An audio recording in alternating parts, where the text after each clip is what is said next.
Good morning or good afternoon. Hello, it's Tiffany here with the Corporate Goddess. And today I want to talk about 3 ways to get out of a slump. And this came about because 2 days ago I was talking to a colleague and she called me and she was like, wow, you're on fire. And I told her if she had called a few hours earlier, it would have been a very different conversation. For some reason on Tuesday morning I woke up and I was very just blah. I had a really long weekend, so that could have been why.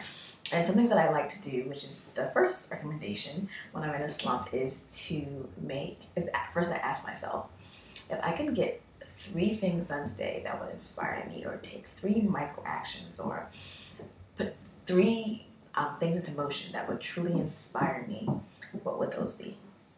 I mean, it could be anything from making a phone call you've been putting off, that could have an excited outcome, but you're still procrastinating because it's a little fair, or taking a dance class, or calling a guy you really like, or getting a manicure. It could be really anything, because the thing about 3 things that will inspire you, it gets you into action, it gets you moving, and it really gets you feeling about gets in touch with where your heart's at in the moment. Like, what are you needing so that you can feed that?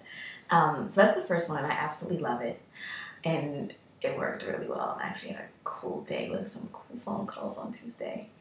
The second thing is call a friend. So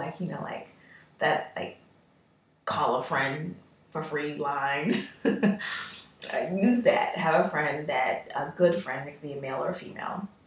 I wrote an article called Sister Friends, about just the loving power of friendship and sisters.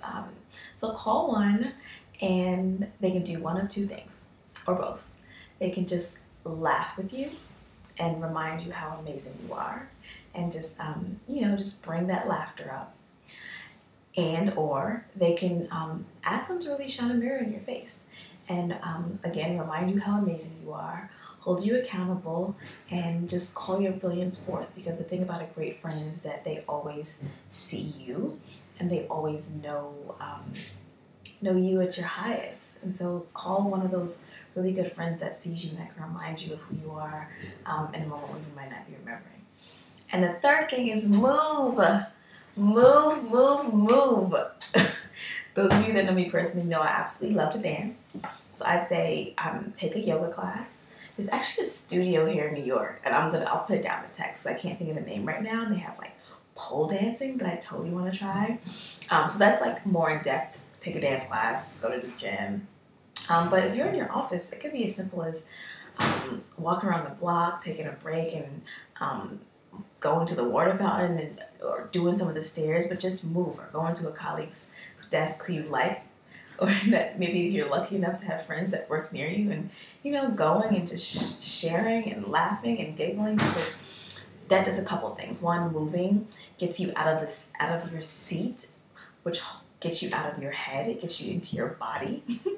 So it's just like a shift. It allows you to shift gears. It naturally shifts the energy and shifts your thoughts if you can be overthinking and analyzing something. So just move. You'll be surprised. There's so many times. I actually learned that in grad school. If looking at a problem, doing research, something may come up, and sometimes just getting up and going to the back and fixing a cup of tea and having a conversation with a classmate or a fellow researcher, and then coming back to your desk, you'll have new ideas and potentially a solution to whatever you were working on before you got up. So yes, move. And so those are the 3 things. Make a list of 3 things that you want to get done today and get started today to inspire you. Call a friend and laugh and have them remind you how amazing you are. And move. And that's it today. Thank you for listening. Tiffany with the Corporate Goddess.